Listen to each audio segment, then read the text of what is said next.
एक बार राजा कृष्णदेवराय दरबार में बैठे मंत्रियों के साथ विचार विमर्श कर रहे थे कि तभी एक व्यक्ति उनके सामने आकर कहने लगा, महाराज मेरे साथ न्याय करें। मेरे मालिक ने मुझे धोखा दिया है। इतना सुनते ही महाराज ने उससे पूछा, तुम कौन हो और तुम्हारे साथ क्या हुआ है? अन्नदाता, मेरा नाम नामदेव है। कल मैं अपने मालिक के साथ किसी काम से एक गांव में जा रहा था। गर्मी की वजह से चलते चलते हम थक गए और पास में स्थित एक मंदिर की छाया में बैठ गए। तभी मेरी नजर एक लाल रंग की थैली पर पड़ी जो कि मंदिर के एक कोने में पड़ी हुई थी। मालिक की आज्ञा लेकर मैंने वो थैली उठा ली। उसे खोलने पर पता चला कि उसके अंदर बेर के आकार के 2 हीरे चमक रहे थे। हीरे मंदिर में पाए गए थे, इसलिए उन पर राज्य का अधिकार था। परंतु मेरे मालिक ने मुझसे ये बात किसी को भी बताने से मना कर दिया और कहा कि हम दोनों इसमें से एक एक हीरा रख लेंगे। मैं अपने मालिक की गुलामी से परेशान था, इसलिए मैं अपना काम करना चाहता था, जिसके कारण मेरे मन में लालच आ गया। हवेली आते ही मालिक ने हीरे देने से साफ इनकार कर दिया। यही कारण है कि मुझे इंसाफ चाहिए। महाराज ने तुरंत कोतवाल को भेजकर नामदेव के मालिक को महल में पेश होने का आदेश दिया। नामदेव के मालिक को जल्द ही राजा के सामने लाया गया।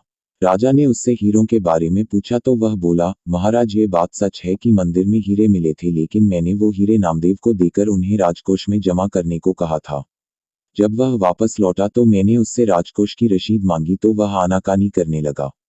मैंने जब इसे धमकाया तो ये आपके पास आकर मनगढ़ंत कहानी सुनाने लगा। अच्छा, तो ये बात है। महाराज ने कुछ सोचते हुए कहा, क्या तुम्हारे पास इस बात का कोई सबूत है कि तुम सच बोल रहे हो?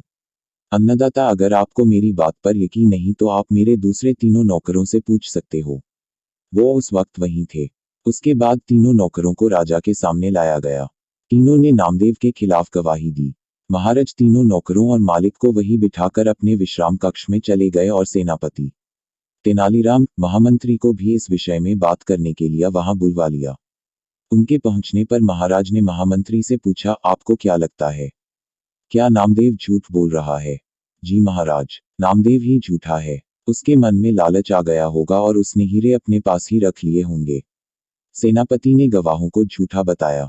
उसके हिसाब से नामदेव सच बोल रहा था। तेनालीराम चुपचाप खड़ा सबकी बातें सुन रहा था। तब महाराज ने उसकी ओर देखते हुए उसकी राय मांगी। तेनालीराम बोला, महाराज कौन झूठा है और कौन सच्चा इस बात का अभी पता लग जाएगा, परंतु आप लोगों को कुछ समय के लिए पर्दे के पीछे छुपना होगा।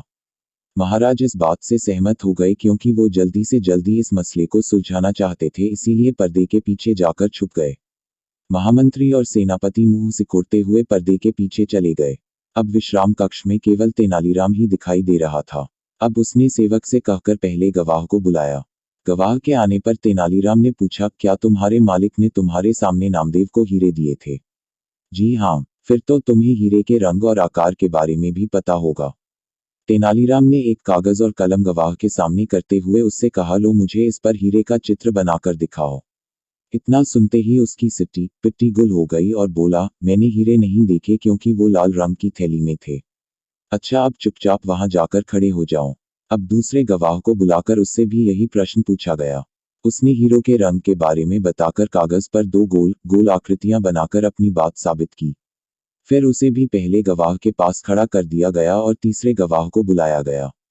उसने बताया कि हीरे भोजपत्र की थैली में थे, इस वजह से वह उन्हें देख नहीं पाया। इतना सुनते ही महाराज पर्दे के पीछे से सामने आ गए।